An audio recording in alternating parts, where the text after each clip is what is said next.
بسم اللہ الرحمن الرحیم۔ محترم اور معزز سامعین، اللہ کا فضل اور احسان ہے کہ تفسیر کا ہمارا یہ سلسلہ چل رہا ہے، جس میں سورہ یوسف کی آیت نمبر 93 تک کے تفسیر ہو چکی ہے۔ آج آیت نمبر 94 سے ہم تفسیر کریں گے۔ حضرت یوسف علیہ السلام کے قصے سے متعلق پچھلی آیات میں یہ بات آ چکی ہے کہ جب اللہ کے حکم سے یہ وقت آ گیا کہ یوسف علیہ السلام اپنا راز بھائیوں پر ظاہر کر دیں، تو انہوں نے یہ بات ظاہر کر دی۔ پھر بھائیوں نے معافی مانگی تو حضرت یوسف علیہ السلام نے نہ صرف یہ کہ معاف کر دیا، بلکہ گزشتہ واقعات پر کوئی ملامت کرنا بھی پسند نہیں کیا، اور ان کے لیے اللہ سے دعا کی۔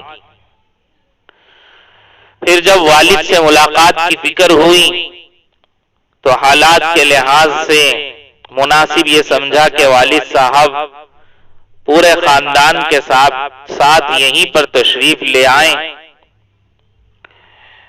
اور جب یہ معلوم ہوا کہ ان کی بینائی جا چکی ہے تو پھر اپنا قمیص دے کر کے ان بھائیوں کو کنعان کی طرف بھیجا کہ جا کر کے میرا یہ قمیص اپنے والد صاحب کے چہرے پر ڈال دو، جس سے ان کی آنکھوں کی بینائی واپس لوٹ آئے گی۔ یہاں تک کہ واقعہ ہو چکا ہے۔ اب جب یہ قافلہ مصر سے کنعان کی طرف چلا ہے تو کیا آگے کا واقعہ ہے وہ اگلی آیات میں آ رہا ہے۔ آپ سے درخواست ہے کہ خوب غور اور توجہ سے سنیں۔ سورہ یوسف ختم ہونے میں صرف 2 رکوع باقی رہ گئے ہیں۔ اچھی طرح سے اس کو سن لیں، انشاءاللہ سورہ یوسف کے ختم پر رمضان کی تفسیر کا یہ سلسلہ ہمارا ختم ہو جائے گا۔ پھر آئندہ جو ہفتے واری تفسیر ہماری چلتی ہے اس میں تفسیر ہوگی۔ آپ سے درخواست ہے کہ رمضان کے اخیر ایام کو بے توجہی میں نہ گزاریں، وقت پر پابندی سے اس تفسیر کو سننے کا بھی اہتمام کریں اور دیگر عبادات کا بھی اہتمام کریں۔ اعوذ باللہ من الشیطان الرجیم، بسم اللہ الرحمن الرحیم۔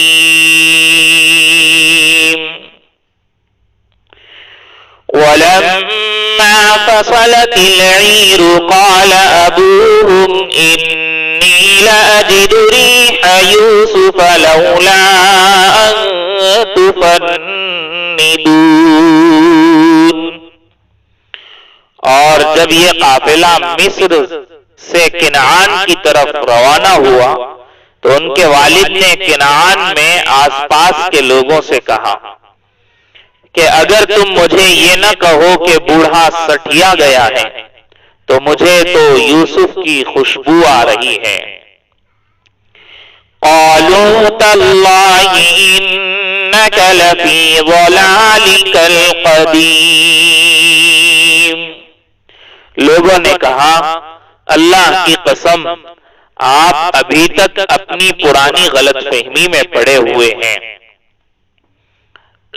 یعنی حضرت یوسف علیہ السلام نے جب بھائیوں سے یہ کہہ دیا کہ جاؤ اب یہ کرتا لے کر والد صاحب کے چہرے پر ڈالو اور پھر سب مل کر واپس لوٹ آؤ۔ اب جب یہ قافلہ چلا ہے مصر سے کنعان کی طرف تو حضرت یعقوب علیہ السلام ادھر گھر میں جو افراد موجود تھے، حضرت یعقوب علیہ السلام کی بہویں یہاں پر موجود ہوں گی اور ان کی اولاد یہاں پر موجود ہوگی۔ لڑکے تو سارے مصر کی طرف گئے ہوئے تھے، تو اب ان سے کہنے لگے حضرت یعقوب کہ اگر تم مجھے پاگل، دیوانہ یا بیوقوف نہ کہو اور یہ نہ کہو کہ یہ پاگل بوڑھا ہو گیا ہے، سٹھیا گیا ہے، اس طرح کی باتیں اگر تم نہ کرو تو میں تم سے ایک بات کہوں کہ مجھے یوسف کی خوشبو آ رہی ہے۔ شہر مصر سے کنعان تک ابن عباس رضی اللہ عنہ کی روایت کے مطابق 8 دن کی مسافت کا راستہ ہے، اور حضرت حسن رضی اللہ عنہ نے فرمایا ہے کہ 80 فرسخ یعنی تقریباً 250 میل کا فاصلہ تھا۔ اللہ تعالیٰ نے اتنی دور سے یوسف علیہ السلام کے قمیص کی خوشبو حضرت یعقوب علیہ السلام کے دماغ تک پہنچا دی۔ اور سنیے، یہ عجیب بات ہے کہ جب یوسف علیہ السلام اپنے وطن کنعان ہی کے ایک کنویں میں 3 دن تک صرف 3 فرسخ دور پڑے رہے، اس وقت حضرت یعقوب علیہ السلام کو یہ خوشبو محسوس نہیں ہو رہی ہے، اور یہاں 250 میل کے فاصلے سے حضرت یعقوب اپنے بیٹے کے قمیص کی خوشبو محسوس کر لے رہے ہیں۔ معلوم ہوتا ہے صاف صاف کہ معجزہ کوئی بھی پیغمبر کے اختیار میں نہیں ہوتا ہے، بلکہ اصل میں معجزہ جو ہے وہ براہ راست اللہ تعالی کی طرف سے ہوتا ہے۔ جب اللہ ارادہ فرماتے ہیں تو معجزہ ظاہر کر دیتے ہیں، اور جب اللہ کا ارادہ نہیں ہوتا، اللہ کا حکم نہیں ہوتا، تو پھر وہ معجزہ ظاہر نہیں ہوتا۔ جیسے ارادہ نہیں ہے اللہ کا تو یہاں 3 فرسخ دور حضرت یوسف کنویں میں ہیں، 3 دن تک ہیں، لیکن کچھ پتہ نہیں چل رہا ہے، اور وہاں 250 میل دور سے حضرت یعقوب علیہ السلام خوشبو محسوس کر رہے ہیں۔ بہرحال حضرت یعقوب علیہ السلام نے جب کہا کہ مجھے یوسف کی خوشبو محسوس ہو رہی ہے، تو آس پاس کے گھر میں جو لوگ تھے وہ لوگ کہنے لگے، اللہ کی قسم آپ ابھی تک اپنی پرانی غلط فہمی میں پڑے ہوئے ہیں۔ غلط فہمی کیا؟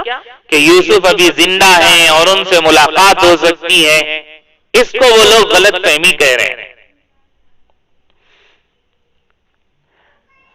بہرحال یہاں پر تو یہ سارا معاملہ ہو رہا ہے، اور وہ قافلہ وہاں سے حضرت یوسف علیہ السلام کا قمیص لے کر چلا ہوا ہے۔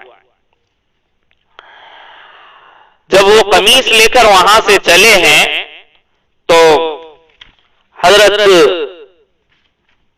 ابن عباس رضی اللہ عنہ غالباً فرماتے ہیں، ابن مسعود رضی اللہ عنہ، کہ یہودا جو تھا سب سے بڑا بھائی، اس نے کہا کہ دیکھو جب یوسف کو کنویں میں ڈالا تھا تو جھوٹے خون میں لت پت کرتا لے کر میں ہی والد کے پاس گیا تھا، لہذا اب یہ حق بھی مجھے ملنا چاہیے کہ یہ خوشی کا اور والد کی آنکھوں کی بینائی کے واپس لوٹنے کا نظام جس کرتے سے جڑا ہوا ہے وہ میں ہی لے کر جاؤں، اور وہ لے کر کے وہاں سے چلا ہے۔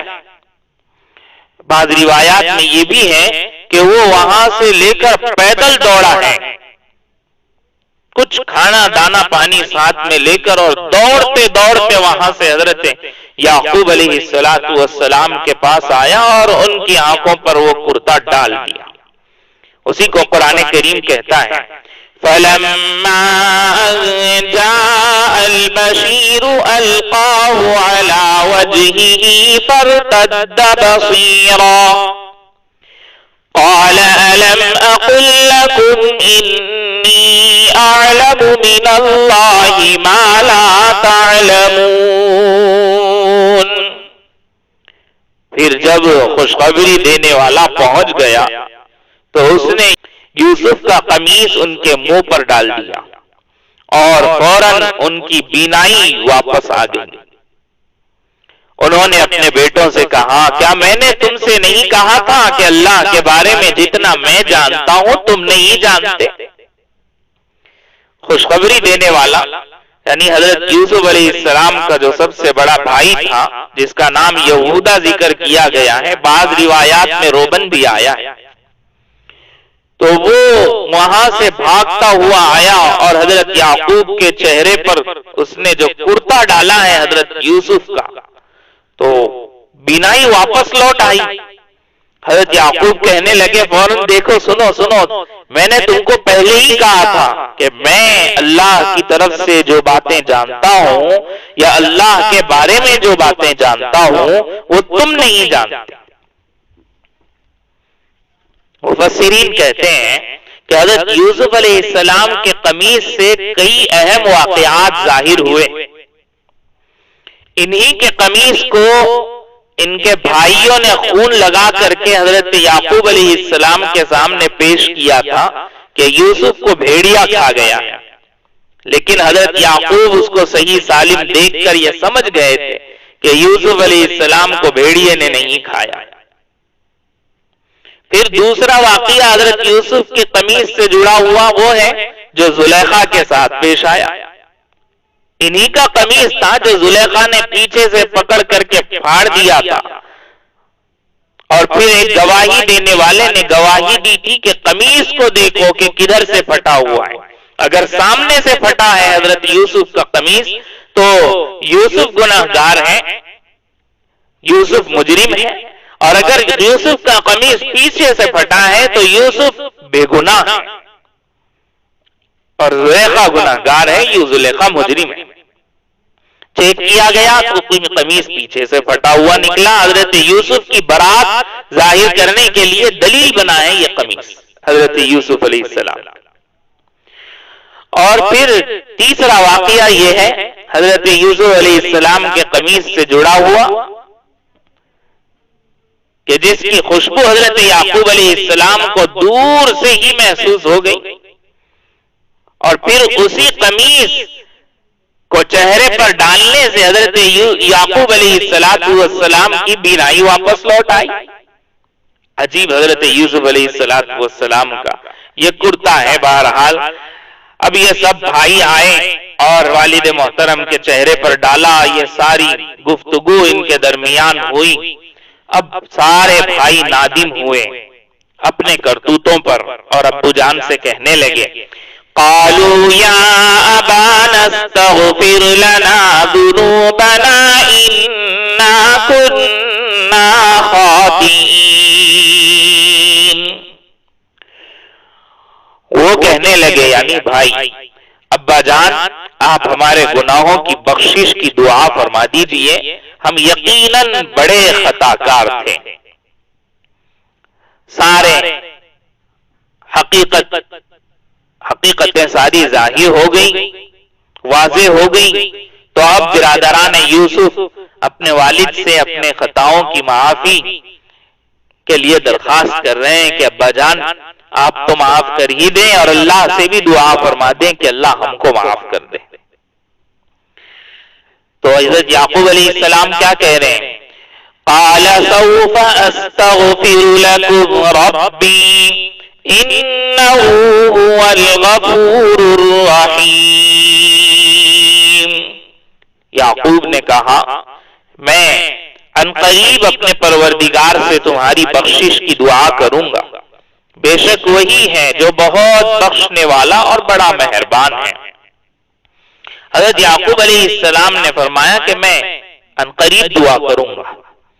مفسرین کہتے ہیں عنقریب دعا کروں گا یہ اس لیے کہا حضرت یعقوب علیہ السلام نے کہ دراصل معاملہ حضرت یوسف علیہ السلام سے بھی جڑا ہوا تھا، تو جب تک کہ حضرت یوسف معافی کا اعلان نہ کر دیں اس وقت تک ان کا استغفار قبول نہیں ہوگا، ان کی توبہ قبول نہیں ہوگی اللہ کے پاس۔ اس لیے حضرت یعقوب نے انتظار کیا کہ یوسف سے مل لیں گے جا کر، یوسف معافی کا اعلان کر دے گا تو پھر میں بھی اللہ سے دعا کر دوں گا۔ یا بعض مفسرین کہتے ہیں کہ حضرت یعقوب نے کہا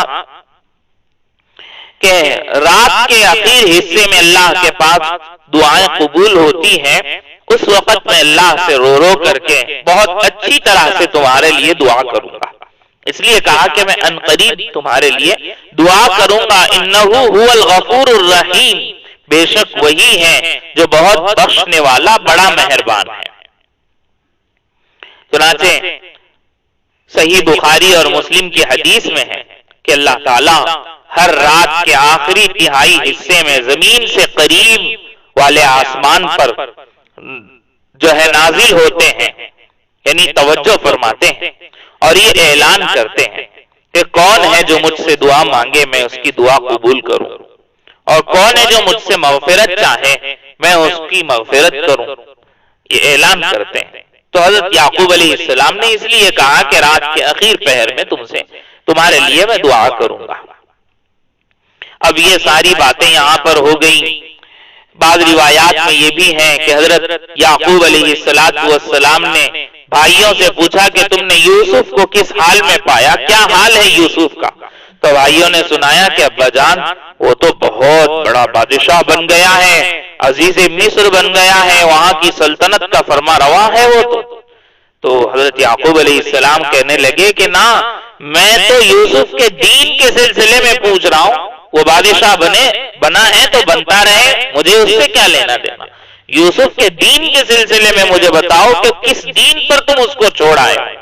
تو بھائیوں نے کہا ابا جان بڑے نیک ہیں، متقی ہیں، پرہیزگار ہیں، دیندار ہیں، دین اسلام پر ہیں۔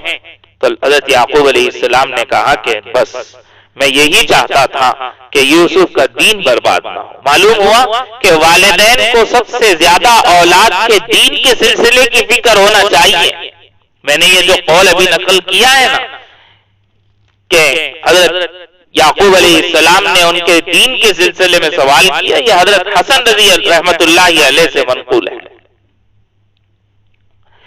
پھر بعض روایات سے یہ بھی معلوم ہوتا ہے کہ جب حضرت یعقوب علیہ السلام کو یہ معلوم ہوا کہ یوسف زندہ بھی ہیں اور ان کی دینی حالت بھی بہت بہتر ہے، تو حضرت یعقوب علیہ السلام نے کہا کہ میں چاہتا تھا کہ تم خوشخبری دینے والوں کو انعام دوں، لیکن ابھی اس وقت میں میرے پاس کچھ ہے نہیں، میری حالت صحیح نہیں ہے، اس لیے میں کچھ انعام نہیں دے سکتا، البتہ میں تم کو دعا دیتا ہوں۔ اور حضرت یعقوب علیہ السلام نے ان کو حسن خاتمے کی دعا دی۔ معلوم ہوا کہ سب سے بہترین دعا جو ہے وہ عافیت کی اور حسن خاتمے کی دعا ہے۔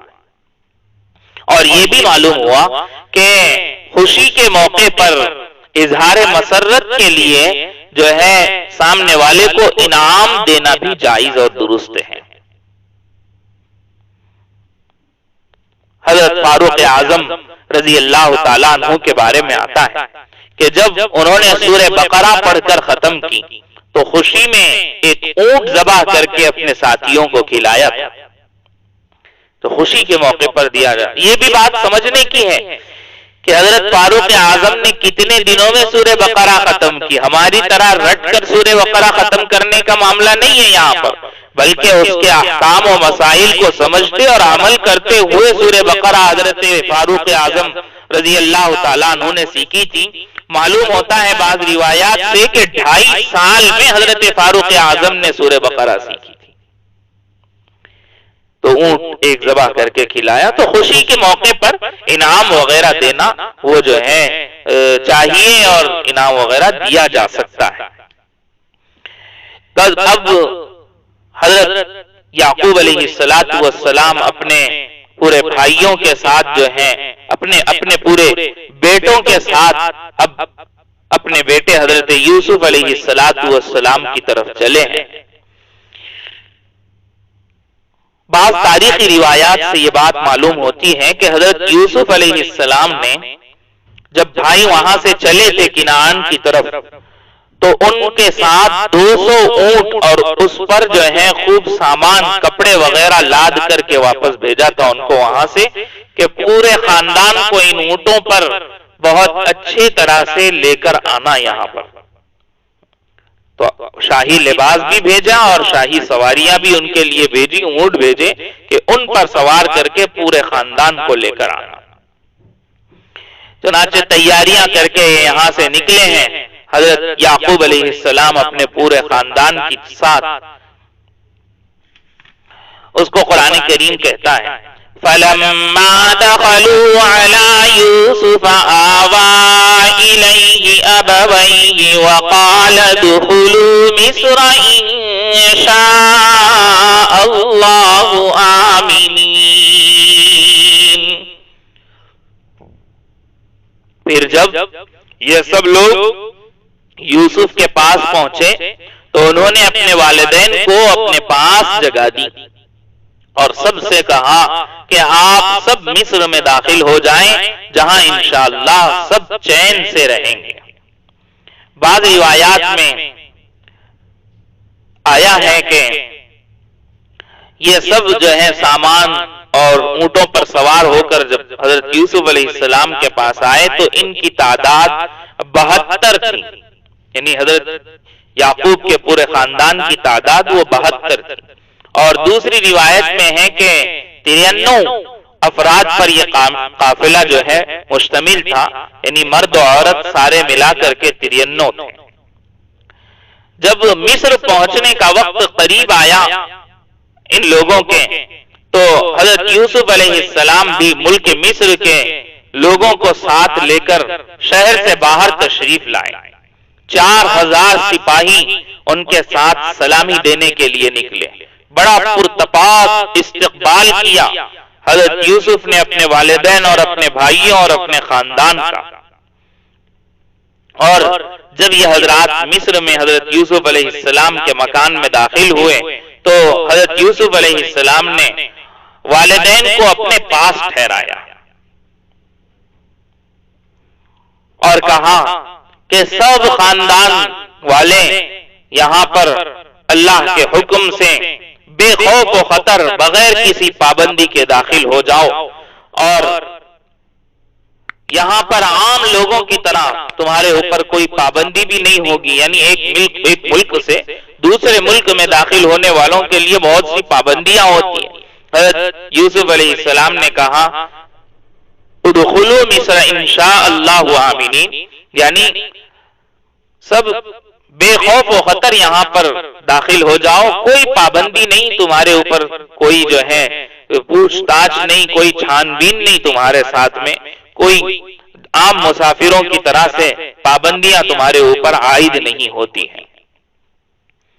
بہت اچھی طرح سے حضرت یوسف علیہ السلام نے اپنے بھائیوں کا اور والدین کا استقبال کیا اور ان کو محل میں لے گئے اور ان کا اعزاز و اکرام کیا۔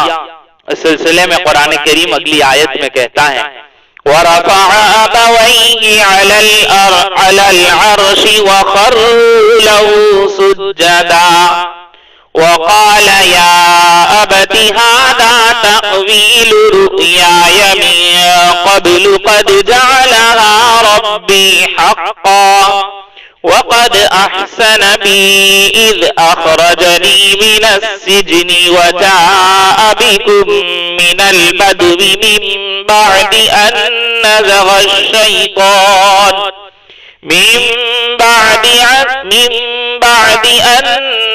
الشيطان بيني وبين إخوتي إن ربي لطيف لما يشاء إنه هو العليم الحكيم۔ اور انہوں نے اپنے والدین کو تخت پر بٹھایا اور وہ سب ان کے سامنے سجدے میں گر پڑے، اور یوسف نے کہا ابا جان یہ میرے خواب کی تعبیر ہے جسے میرے پروردگار نے سچ کر دکھایا، اور اس نے مجھ پر بڑا احسان فرمایا کہ مجھے قید خانے سے نکال دیا اور آپ لوگوں کو دیہات سے یہاں لے آیا، حالانکہ اس سے پہلے شیطان نے میرے اور میرے بھائیوں کے درمیان فساد ڈال دیا تھا۔ جب حضرت یوسف علیہ السلام ان کے استقبال وغیرہ سے فارغ ہو گئے تو اب ارادہ کیا کہ دربار منعقد کریں تاکہ اہل مصر کا بھی حضرت یعقوب اور ان کے خاندان سے تعارف ہو جائے اور سارے درباری ان کی عزت و احترام سے واقف ہو جائیں۔ تو حضرت یوسف علیہ السلام نے شاہی دربار منعقد کرایا، سارے درباری اپنی اپنی کرسیوں پر اپنی اپنی بیٹھکوں پر بیٹھ گئے۔ یوسف علیہ السلام کے حکم سے ان کے والدین کو شاہی تخت پر بٹھایا گیا، وہاں پر ان کو جگہ دی گئی، اور باقی سارے خاندان کے لوگ بھی اپنی اپنی جگہ پر بیٹھ گئے۔ جب یہ سارے انتظامات مکمل ہوئے تب حضرت یوسف علیہ السلام شاہی محل سے باہر تشریف لائے اور شاہی تخت پر جا کر کے جلوہ افروز ہوئے بیٹھے. تو اس وقت میں دستور کے مطابق تخت شاہی کے سامنے تعظیم کے لیے سارے لوگ جو ہیں سجدے میں گر گئے، اور یہ صورت دیکھ کر حضرت یوسف علیہ السلام کے خاندان نے بھی سجدہ کیا. جب یہ دیکھا حضرت یوسف علیہ السلام نے تو ان کو اپنا بچپن کا خواب یاد آ گیا اور کہنے لگے، ابا جان، ھذا تأویل رؤیایا من قبل قد جعلھا ربی حقا، کہ یہ میرے خواب کی تعبیر ہے جسے میرے پروردگار نے سچ کر دکھایا ہے. یعنی جو میں نے خواب دیکھا تھا بچپن میں، جس میں چاند، سورج اور 11 ستارے مجھے سجدہ کر رہے تھے، آج یہ تعبیر اس کے سامنے آ گئی ہے کہ چاند، سورج کے طور پر میرے والد اور والدہ یہاں پر موجود ہیں، اور 11 ستاروں کے طور پر بھائی موجود ہیں. یہ سب جو ہے مجھے سجدہ کر رہے ہیں. اب یہ بات رہ جاتی ہے یہاں پر کہ حضرت یعقوب اور ان کے خاندان اور باقی حضرت یوسف کے درباری یہ جب سب سجدے میں گر رہے ہیں، سجدہ کر رہے ہیں، قرآن کریم یہاں پر کہہ رہا ہے وَخَرُّوا لَهُ سُجَّدًا، کہ ان کے سامنے سجدے میں گر پڑے. تو کیا اس طرح کا سجدہ کرنا جائز ہے؟ یہ ایک مسئلہ ہے. مفسرین کہتے ہیں کہ یہ سجدہ شکر ادا کیا گیا تھا، اور یہ سجدہ شکر جو ہے دراصل اللہ تعالیٰ کے لیے تھا، حضرت یوسف علیہ السلام کو نہیں تھا. جیسے کہ حضرت عبداللہ ابن عباس رضی اللہ تعالیٰ عنہ نے یہی فرمایا کہ یہ سجدہ شکر دراصل اللہ کے لیے کیا گیا تھا، یوسف علیہ السلام کو نہیں تھا. اور بعض حضرات یہ کہتے ہیں کہ یہ سجدہ جو تھا وہ سجدہ تعظیم تھا، اور سجدہ تعظیمی جو ہے وہ گزشتہ انبیاء کی شریعتوں میں جائز تھا، لیکن امت محمدیہ کے لیے سجدہ تعظیم کو بھی منع کر دیا گیا ہے. جیسے کہ ایک حدیث میں آتا ہے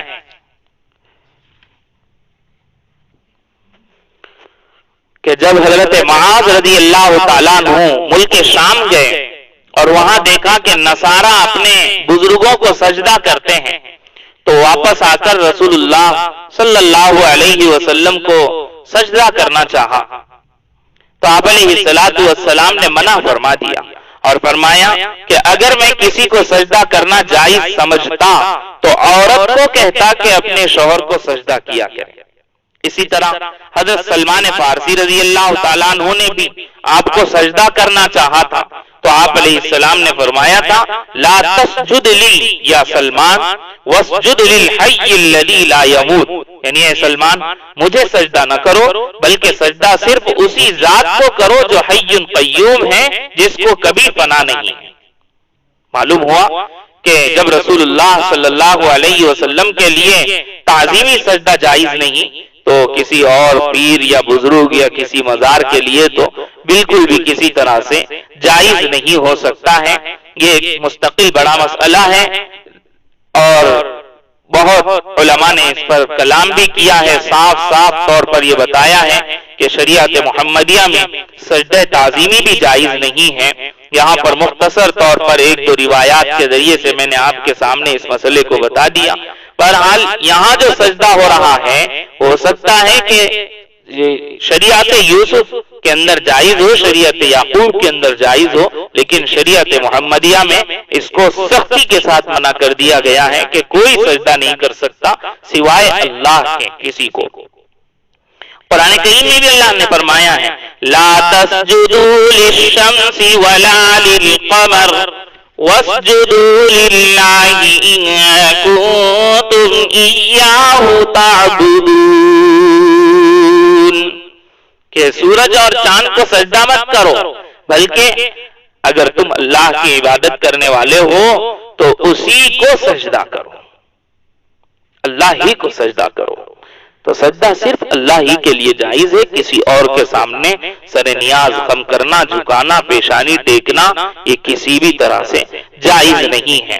حضرت یوسف علیہ السلام نے کہہ دیا کہ ابا جان دیکھو یہ میرے خواب کی تعبیر بالکل سامنے آ گئی ہے، اور ساتھ ساتھ یہ بھی کہنے لگے کہ ابا جان اللہ تبارک و تعالیٰ نے مجھ پر بہت احسان فرمایا، اس کے احسانات کا کیا کہنا، اس کے کرم کا کیا کہنا ابا جان، مجھے قید خانے سے نکال دیا، آپ لوگوں کو دیہات سے لے آیا اور یہاں شہر کے اندر شاہی اعزاز کے ساتھ آپ کو بسایا، اور میرے بھائیوں کے درمیان بھی شیطان نے جو ہے وہ پھوٹ ڈال دی تھی، ہمارے درمیان فساد ڈال دیا تھا، اللہ تبارک و تعالیٰ نے اس فساد کو بھی جو ہے ختم کر دیا۔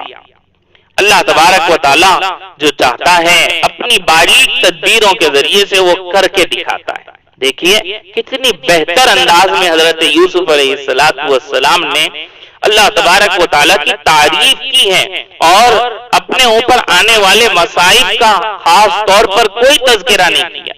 اگر ہماری طرح کا کوئی ہوتا جس کے اوپر اتنے مصائب گزرے ہوئے ہوتے اور برسوں وہ والدین سے جدائی کی جو ہے مشقتیں جھیلا ہوا ہوتا، جیل کی مشقتیں جھیلا ہوا ہوتا، تو پتہ نہیں کتنے دنوں تک داستانیں چلتی اس کی کہ ابا جان آپ سے جدا ہونے کے بعد مجھے کنویں میں یہ حال سے رہنا پڑا، پھر قافلے والوں نے میرے ساتھ یہ کیا، پھر یہاں بازار میں میری نیلامی ہوئی، اور یہ ہوا وہ ہوا۔ کچھ نہیں کہا حضرت یوسف علیہ السلام نے، بلکہ کہا ابا جان مجھے قید خانے سے اللہ نے نکال دیا۔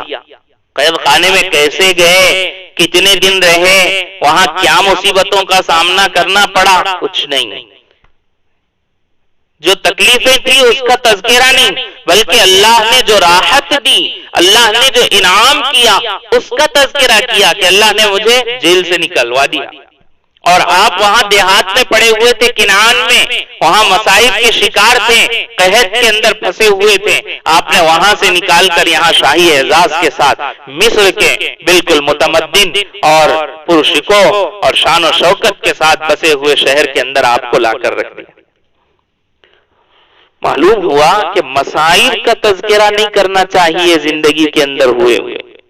ہمارا معاملہ یہ ہے کہ ہم پر تھوڑی سی مصیبت جو آ جاتی ہے، ہم پوری زندگی کے اللہ تبارک و تعالیٰ کی طرف سے دی ہوئی نعمتوں کو بھلا دیتے ہیں، اور صرف جو ہے اس ایک مصیبت کا تذکرہ کرتے ہیں بار بار۔ خاص طور پر عورتوں کے اندر بہت زیادہ یہ عادت ہوتی ہے معذرت کے ساتھ، اپنے بچوں کو گزشتہ زندگی کے جو ہیں وہ مصائب اور آلام اور دکھڑے سناتی کہ ہم ایسے تھے ایسے تھے ایسے تھے، یہ ہوا ہمارے ساتھ، یہ ہوا، فلاں نے یوں کیا، فلاں نے یوں کیا۔ حضرت یوسف سے ذرا سیکھے تو صحیح، کچھ نہیں کہا کسی سے، یہاں تک کہ بھائیوں کے سلسلے میں بھی کچھ نہیں کہا، جنہوں نے پھوٹی کوڑیوں میں حضرت یوسف علیہ السلام کو بیچ دیا تو غلام کہہ کر، ان کے بارے میں بھی نہیں کہا، بلکہ ان کا بھی تذکرہ جب کہہ رہے ہیں تو کہہ رہے ہیں کہ شیطان نے دراصل ہم بھائیوں کے درمیان پھوٹ ڈال دی تھی۔ شیطان کا یہ عمل تھا، بھائیوں سے تو ہوتا ہے، چلتا ہے۔ تو اس طرح سے یہاں ایک سبق یہ بھی ملتا ہے کہ زندگی میں ہمیشہ مثبت سوچ رکھنا چاہیے، پازیٹیو تھنکنگ۔ نگیٹو تھنکنگ سے آدمی کو تھوڑا سا بچنا چاہیے، اس سے زندگی پر بہت بیڈ ایفیکٹ پڑتا ہے، بہت برا اثر پڑتا ہے۔ حضرت یوسف علیہ السلام بالکل مثبت سوچ کے ساتھ میں اپنے والدین کے سامنے اور بھائیوں کے سامنے کہہ رہے ہیں کہ اللہ نے اتنا احسان ہمارے اوپر کیا ہے۔ اللہ کے انعامات اور احسانات کا تذکرہ ہر جگہ کرتے رہنا چاہیے۔ مصائب اور آلام کبھی کبھی آ جاتے ہیں، اور وہ بھی ہمارے بھلے کے لیے ہوتے ہیں، تجربات کے لیے ہوتے ہیں۔ کبھی ان چھوٹی چھوٹی مصیبتوں میں گرفتار کر کے اللہ بڑی مصیبتوں سے ہم کو محفوظ کر رہا ہوتا ہے۔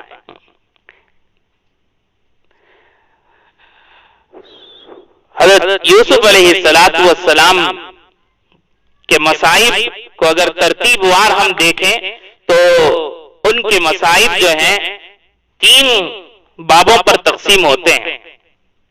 پہلا ان کے مصیبت کا دور کون سا رہا؟ کہ بھائیوں نے ان کے اوپر ظلم و جور کیا، مارا پیٹا بیچا فروخت کیا، یہ سارا بھائیوں کا ظلم رہا. اور دوسرے ان کے اوپر مصیبت کا جو مرحلہ رہا وہ والدین سے بہت دنوں تک کے جدائی رہی ان کی. جیسے میں نے کہا تھا پچھلی تفسیر میں کہ بعض مفسرین کہتے ہیں کہ 40 سال تک جدائی رہی، بعض کہتے ہیں 80 سال تک کے جدا رہے، اور تیسرے قید خانے کے اندر جو ہے تکلیفوں کا ان کو سامنا رہا. تو اللہ تبارک و تعالی کے اس پیغمبر نے جو ہے جب اپنے ان تکالیف کا تذکرہ کیا، واقعات کو بیان کیا ہے، تو بالکل بدل کر کے بیان کیا. قید خانے سے بات شروع کی، سب سے پہلے قید خانے کی تکلیف کو بیان کیا، اور وہاں داخل ہونے کو بیان نہیں کیا بلکہ وہاں سے بھی نکلنے کو بیان کیا کہ اللہ نے بالکل جو ہے مجھے قید خانے سے جو ہے عزت کے ساتھ میں باہر نکال دیا، اندر کی تکالیف کا نام نہیں لیا، اور اس پر اللہ کا شکر ادا کر رہے ہیں. اور پھر بھائیوں کی طرف کی تکلیف کو تو بالکل آسانی کے ساتھ ہی اڑا دیا کہ یہ تو شیطان نے ہمارے درمیان پھوٹ ڈالی.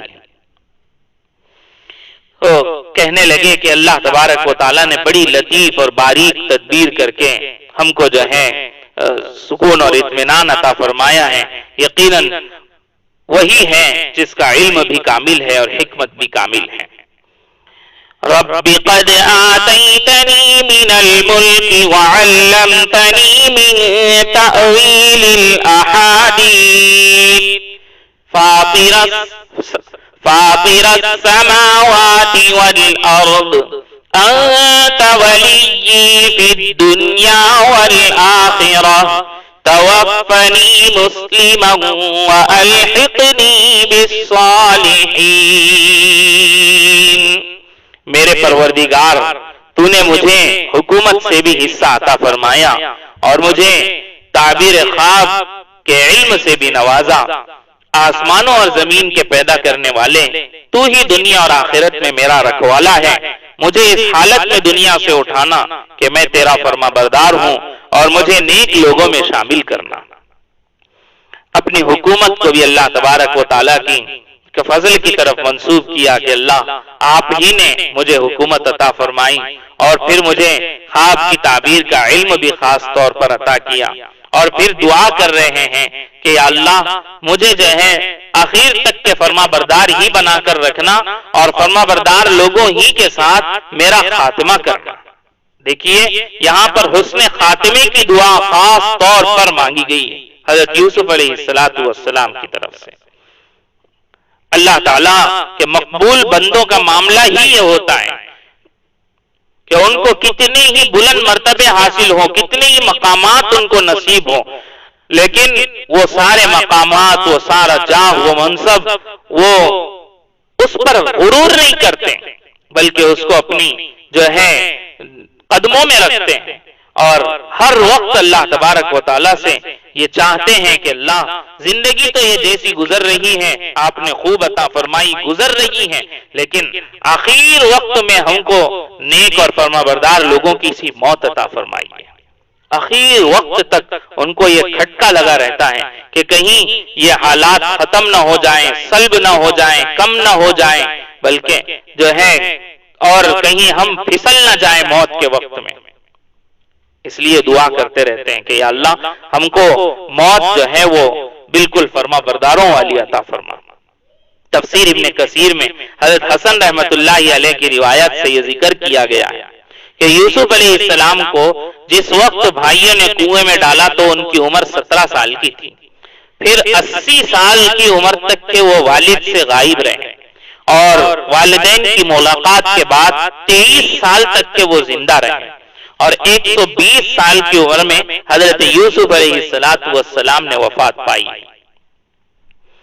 اور محمد ابن اسحاق رحمت اللہ علیہ فرماتے ہیں کہ یوسف علیہ السلام اور یعقوب علیہ السلام جو جدا رہے ایک دوسرے سے تو وہ 40 سال تک جدا رہے.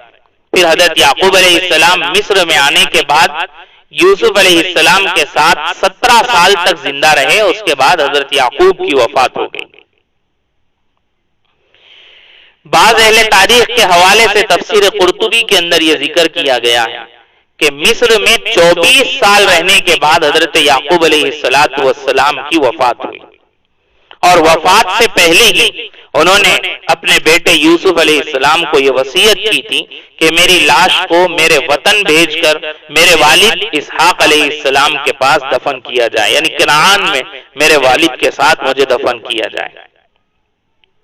حضرت یعقوب علیہ السلام کو پھر سال کی لکڑی کے تابوت میں رکھ کر بیت المقدس کی طرف لے جا کر کے وہاں ان کے والد محترم کے ساتھ ان کو جو ہے دفن کیا گیا۔ یہودیوں کے اندر ایک رسم عام ہے کہ وہ اپنے خاص لوگوں کو جو ہے دور دور سے بیت المقدس لے جا کر کے دفن کرتے ہیں، وہ اسی وجہ سے عام ہے کہ حضرت یعقوب علیہ السلام کو وہاں لے جا کر کے دفن کیا گیا تھا۔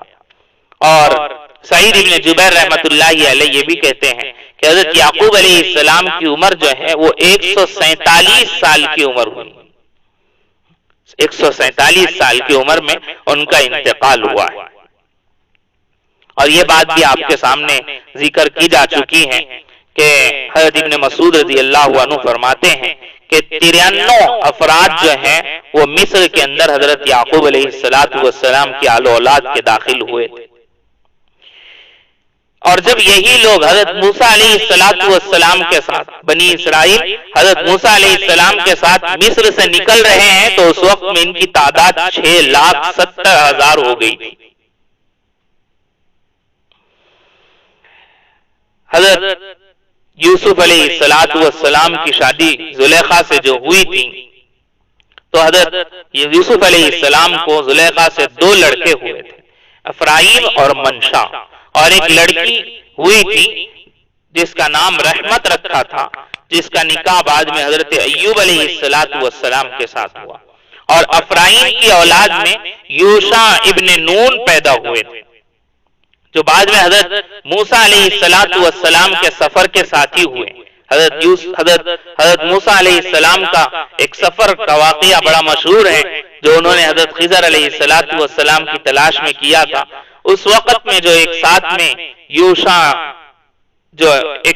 یوشع ابن نون جو ساتھی تھے سفر کے حضرت موسیٰ علیہ السلام کے، وہ افرایم کی اولاد میں ہوئے۔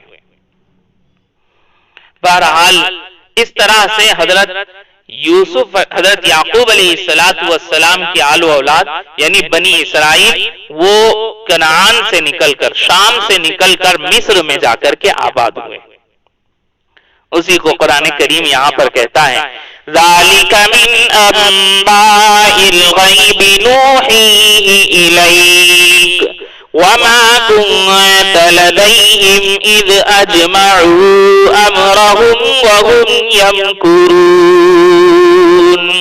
اے پیغمبر، یہ تمام واقعہ غیب کی خبروں کا ایک حصہ ہے جو ہم تمہیں وحی کے ذریعے بتا رہے ہیں، اور تم اس وقت ان یوسف کے بھائیوں کے پاس موجود نہیں تھے جب انہوں نے سازش کر کے اپنا فیصلہ پختہ کر لیا تھا کہ یوسف کو کنویں میں ڈالیں گے۔ جیسا کہ سورت کے شروع میں یہ بتایا گیا تھا کہ حضرت یوسف علیہ السلام کا یہ واقعہ اللہ تعالیٰ نے ان کافروں کے جواب میں نازل کیا ہے جو حضور علیہ السلام سے پوچھ رہے تھے کہ بنی اسرائیل کے مصر میں آباد ہونے کی وجہ کیا تھی۔ چونکہ کافروں کو یقین تھا کہ آپ کے پاس بنی اسرائیل کی تاریخ معلوم کرنے کا کوئی ذریعہ نہیں ہے، اس لیے انہوں نے یہ خیال کیا کہ آپ اس سوال کا صحیح جواب نہیں دے سکیں گے۔ لیکن اللہ تعالیٰ نے یہ پوری صورت اس واقعے کے بیان کرنے کے لیے نازل فرما دی، اور اخیر کے اندر اب یہ نتیجہ نکالا جا رہا ہے کہ اس واقعے کو معلوم کرنے کا حضور علیہ السلام کے پاس کوئی ذریعہ نہیں تھا سوائے وحی کے۔ چنانچہ اب جب سوال کیا گیا تو تفصیل کے ساتھ میں اللہ تبارک و تعالیٰ نے وحی کے ذریعے سے نبی علیہ السلام کو یہ پورا واقعہ بتایا۔ یہ آپ کی نبوت اور رسالت کی دلیل ہے۔ جب یہ جواب مل گیا پوری تفصیل کے ساتھ ان کفار و مشرکین کو، تو اب ان کو چاہیے تھا کہ اب وہ ایمان لے آتے نبی علیہ الصلوۃ والسلام کے اوپر، لیکن نہیں لائے۔ اتنے کھلے کھلے دلائل کو دیکھنے کے باوجود بھی وہ ایمان۔